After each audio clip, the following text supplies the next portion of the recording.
여러분 안녕하세요. 벌써 10주차를 맞이했습니다. 오늘은 여러분들과 함께 교재 9장에 나오는 인권과 관련한 수업을 하려고 합니다. 인권은 사전적 정의로는 사람이 개인 또는 공동체, 나라의 구성원으로서 마땅히 누리고 행사하는 기본적인 자유와 권리를 가리킵니다.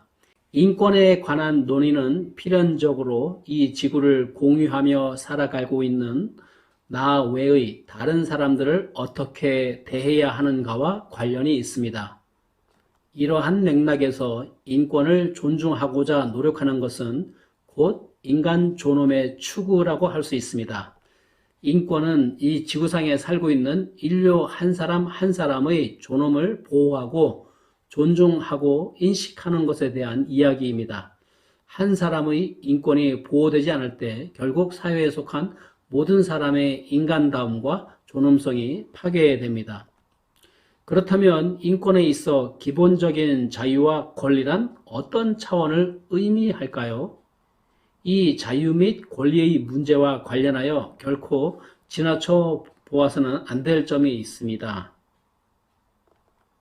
인권은 단지 타인과 사회 그리고 국가로부터 억울한 일을 당하지 않고 권리와 자유를 누린다면 만족스럽다는 차원 정도가 아니라 오히려 여기에서 한 걸음 더 나아가 당당하게 보호받고 공급받을 권리가 있다고 각성하고 요구하는 수준까지 포함합니다. 이런 관점을 깊이 있게 짚어준 학자로서 1998년 노벨 경제학상을 수상한 센이 있습니다. 그는 인권이 갖는 속성에 대해 굶주림은 단순히 음식을 구하지 못한 결과로 나타나는 것이 아니라 음식을 받을 자격을 얻지 못한 결과의 산물이라고 주장하며 폭넓은 관점을 제시하였습니다. 이번에는 인권운동의 역사를 간략하게 살펴보도록 하겠습니다. 현대의 인권에 관한 기본적인 관념과 제도는 영국 청교도 혁명, 미국 독립운동, 프랑스 대혁명 등 3대 근대 시민혁명의 뿌리를 두고 있습니다. 근대 시민사회는 이 혁명들을 통해 인간과 시민을 권리의 주체인 인격으로 자각하기 시작했고 인권을 선언하고 법제화함으로써 의미심장한 진보를 일구었습니다. 먼저 영국의 청교도 혁명은 넓은 의미에서 1642년부터 1660년에 걸쳐 청교도를 중심으로 영국에서 일어난 혁명을 가리킵니다. 이 청교도 혁명은 이후 인권운동을 사상적으로 정립하여 체계화하는 큰 줄기가 되었습니다. 미국 독립운동은 아메리카 13개 식민지가 영국의 혹독한 식민 통치에 저항하여 독립운동을 전개함으로써 영국의 식민 지배 체제에서 자유를 획득한 혁명입니다. 미국 독립운동은 언뜻 독립전쟁을 통해 영국으로부터 해방을 쟁취했다는 독립운동 차원으로 인식할 수도 있습니다. 하지만 영국의 압제와 탄압, 굴림과 지배라는 일방적이며 수직적인 주종관계의 체제에서 벗어나 생명권, 자유권, 행복 추구권을 확보하기 위한 시민운동의 성격을 갖는다는 점에서 청교도 혁명, 프랑스 대혁명과 더불어 3대 근대 시민혁명으로 꼽힙니다. 프랑스 대혁명은 1789년부터 1794년에 걸쳐 모든 국민이 자유로운 개인으로서 자기를 확립하고 평등한 권리를 획득하기 위해 일으킨 혁명입니다. 프랑스 시민들은 1789년에 부정부패한 앙시엥 레짐에 항거하여 혁명을 일으켰고 절대 왕정을 붕괴시킴으로써 자유, 평등, 평화의 이념을 실현할 수 있었습니다. 영국의 청교도 혁명은 크로멜이 죽은 후 찰스 2세가 집권하면서 다시 절대 왕정 시대로 복귀했습니다. 프랑스 대혁명은 1799년 나폴레옹의 쿠데타로 군사 정부에 장악되어 굴곡의 정치가 전개되었지만 미국 독립운동과 더불어 이후 민주운동과 인권운동의 인프라를 구축하는 시금석이 되었습니다. 이는 근대사에서 인권운동을 활성화시킨 세계 3대 시민운동으로 주목을 받습니다. 이번에는 20세기 인권법 제정의 역사에 대해 알아보겠는데요. 영상을 통해서 그 내용을 한번 살펴보도록 하겠습니다.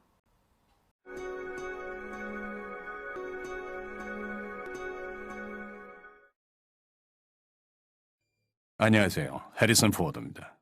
저는 미국에 살고 있지만 세계의 시민이기도 합니다. 1948년 12월 10일 이곳 유엔 본부에서는 많은 이들의 헌신적인 노력으로 역사상 유례없는 세계 인권선언이 만들어졌습니다. 이 선언이 제시하는 원칙과 신념은 우리에게 좀 더 높은 수준의 삶을 가져다 줄 것입니다.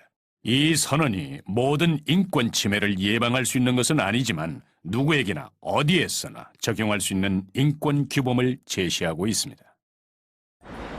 유엔 본부 앞의 조형물은 1946년에 부서진 세계를 상징한다.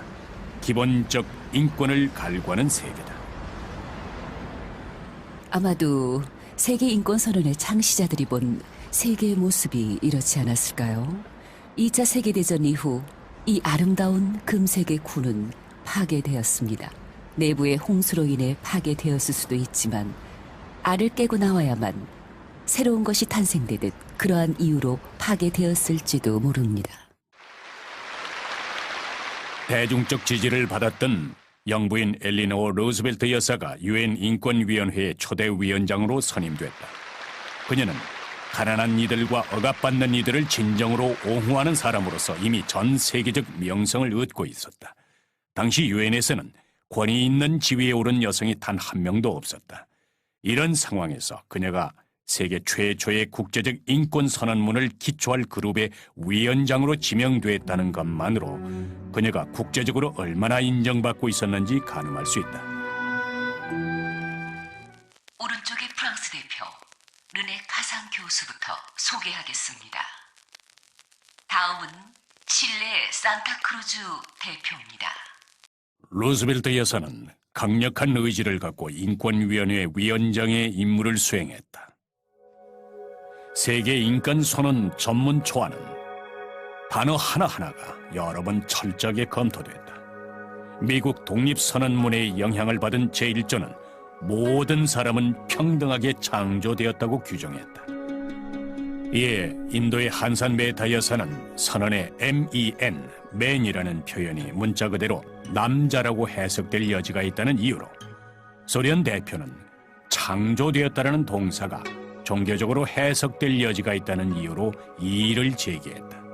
결국 제1조는 human being, 즉 모든 사람은 태어날 때부터 자유롭고 평등하다로 수정됐다. 끝없는 논쟁 속에서 시민적 정치적 권리는 쉽게 통일을 얻었지만 경제적, 사회적, 문화적 권리는 심각한 갈등을 야기했다. 우리가 생각의 자유, 종교의 자유 등 시민적 권리를 행사할 때에는 국가가 비용을 지불할 필요가 없습니다. 그러나 노동권, 건강권, 교육권 등은 많은 비용이 필요합니다. 바로 이것이 시민적 권리와 경제적, 사회적 권리의 차이점인데요. 경제적, 사회적 권리를 보장하려면 국가는 많은 비용을 지불해야 하는 것입니다.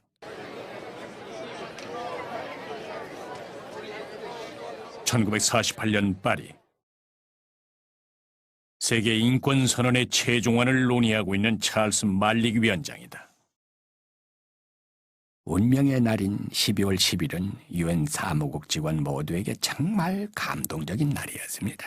대부분의 사람들이 이 선언을 지지한다는 것을 알고 있었지만 혹시 반대표가 있을 수도 있기에 걱정을 했었고, 사우디아라비아가 반대할 수도 있고 소련 역시 찬성할지 반대할지 몰랐기 때문입니다. 이제 세계 인권선언 전체를 표결에 붙이겠습니다. 각국 대표들이 앞에 앉아 있었고 우리 사무국 사람들은 뒤에 앉아 있었습니다. 우리는 누가 어떻게 투표하는지 보려고 애썼고 제 개인적으로도 아주 인상 깊은 순간이었습니다. 찬성 48표, 반대표는 없으며 기권 8표입니다. 직접적인 반대 없이 만장일치로 총회는 이 중요한 선언을 채택하게 됐음을 알립니다. 이러한 결과가 나오기까지 열심히 일하신 분들께 축하의 말씀을 드립니다.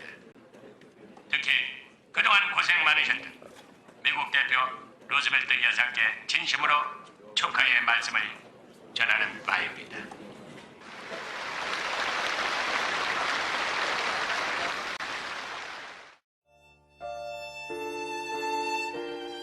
우리는 오늘 출발점에 서 있습니다.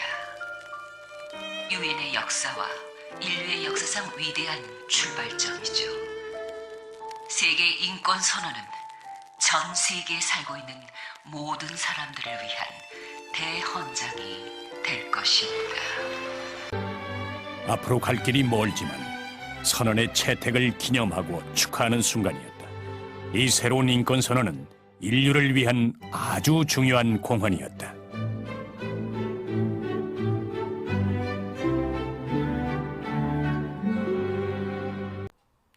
그러면 우리 선조들의 인권 의식은 어땠을까요? 준비된 영상이 있는데 영상 속에서 우리 선조들이 장애인을 어떻게 대했는지 한번 보시기 바랍니다.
여러분 영상 어떻게 보셨나요?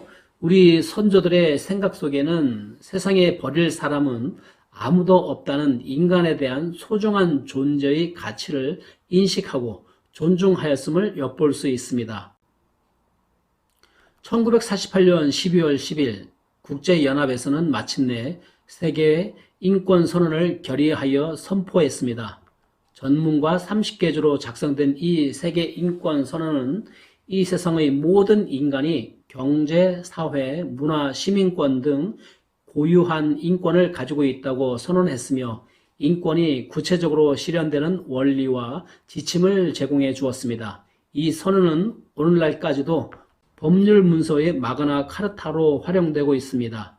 대헌장격의 이 선언은 이후 대륙별, 국가별 인권과 관련된 국가 혹은 국제적인 환경 변화, 인권 관련 규약, 협약, 조약, 파생된 선언들의 디딤돌이 되고 있습니다. 이 선언은 전 세계의 모든 국가들이 지켜야 한다는 취지에서 동일한 텍스트가 500여 개의 언어로 번역되었습니다.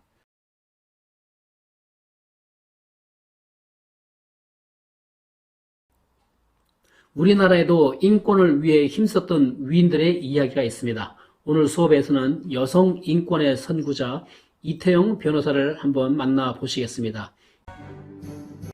내 이름은 이태영입니다.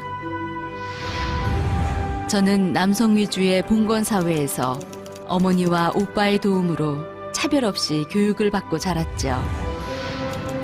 그 덕분에 이화여전 가사과를 수석으로 졸업할 수도 있었습니다. 하지만 어려움 없이 성장했던 건 아니었습니다. 남편을 만나서는 8년 동안 옥바라지를 하며 잠시 꿈을 접기도 했죠. 남편은 미안한 마음에 출소 후 제 꿈을 지지해줬고 그 결과 우리나라 최초의 사법고시 여성 합격자가 될 수 있었습니다.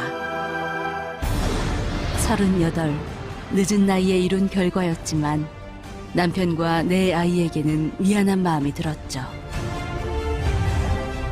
판사 임용에 실패한 후 마음 한구석이 아팠지만 꿈을 포기할 순 없었습니다.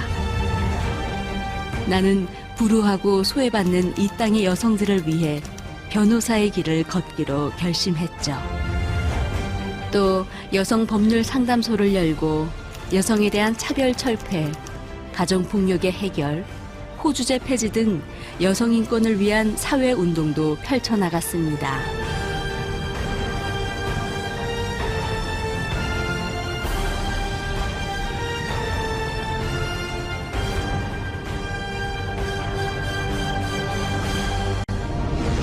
(1963년) 무교로 돌아와 법정 대학장으로 교편을 잡은 이태영. 그녀는 법학 및 여성 참정권 등의 과목을 개설하고 후배들이 남녀가 평등한 사회에서 꿈을 펼칠 수 있도록 노력하였다. 모든 길의 여자들은 무슨 것까지 나왔단 말입니까? 인간을 진동해야 하는 사람이 생각합니다. 인격을 보하여 국가와 인류 발전에 공헌할 수 있는 지어다. 여성을 양성하는 것으로라. 이태영은 민주주의를 외치는 선언에 참가하면서 남몰래 뜨거운 눈물을 흘리기도 했다. 하루빨리 우리나라의 모든 여성과 국민이 고통받지 않고 웃을 수 있는 사회가 오기를 간절하게 바라면서.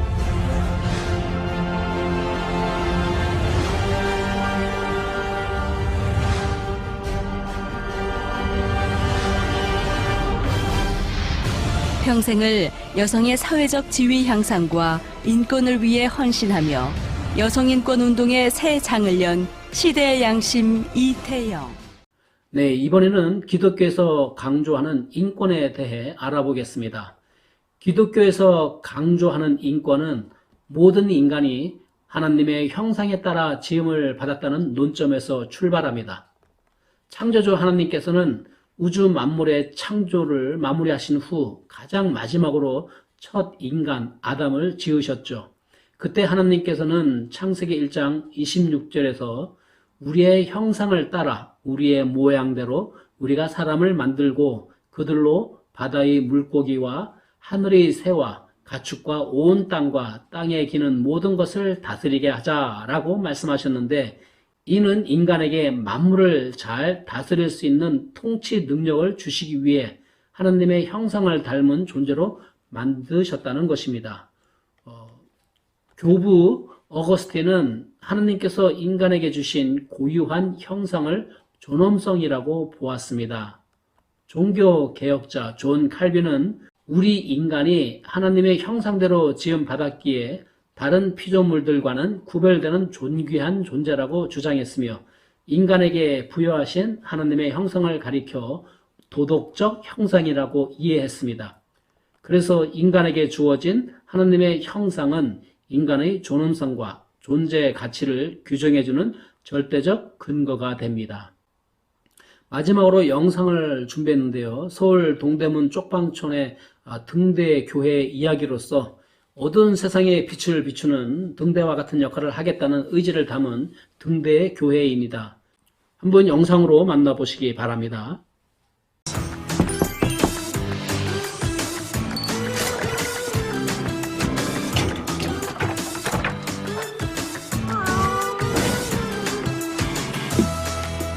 은석 씨, 문 한번 열어봐. 얼굴 한번 보게. 나 보고 싶다. 나는 보고 싶어서 왔어. 괜찮아. 술 많이 먹어도 괜찮아. 4층까지 올라오느라고 나 힘들어 죽겠어. 여보세요? 아니 누구세요? 예, 얼굴 한번 봅시다. 할아버지, 라면 가져왔어. 라면하고 밥. 컵라면하고 밥이랑 다 있어요.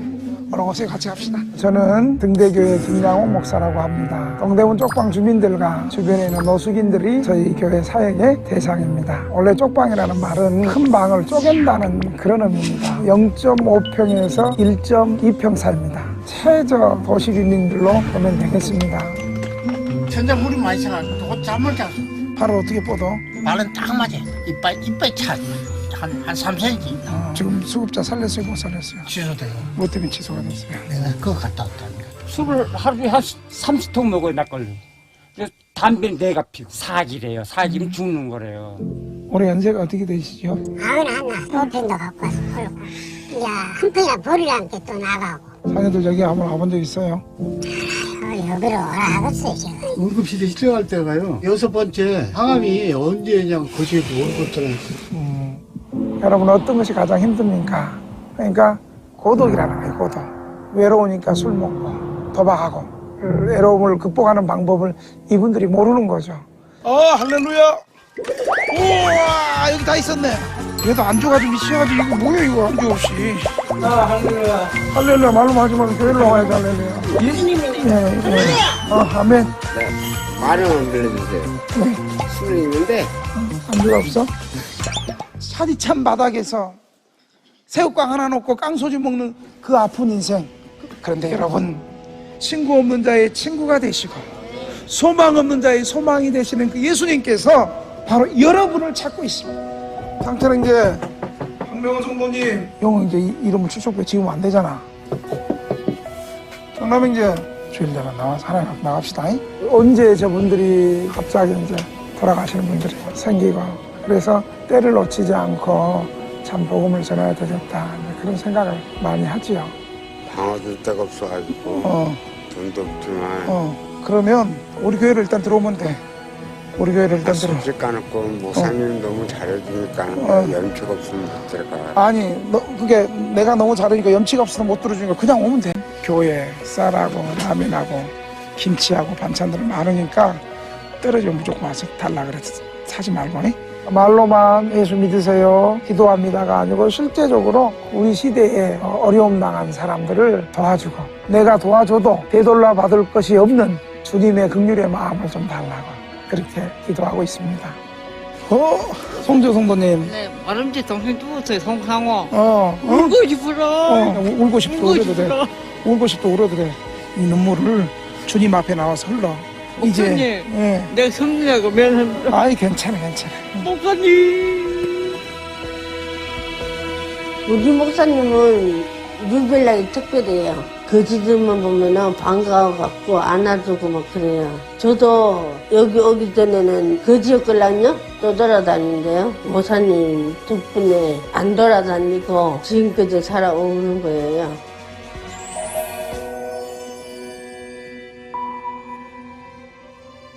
모사님 양말 2개 다 빵꾸 났더라고요. 그 양말 한 탓을 사줬어요. 이거 신었어요. 그러면서 모사님 되게 좋아하더라고요. 별것도 아닌데도 모사님이 이만큼 나한테 줬는데 나는 이거만큼 줘도 고마워했어. 참 좋았어요. 하나님 주의 손이 함께 해주시고 저는 잠시 왔다 가지만 힘들고 슬플 때마다 하나님이 그분들을 통해서 저를 오히려 훈련시키시고 당연히 복음을 받은 자가 가난하고 병들고 이런 사람들에게 복음을 전해야 된다는 것은 우리 교회가 해야 될 사명이다 라고 생각합니다. 네, 오늘은 여기서 수업을 마치려고 합니다.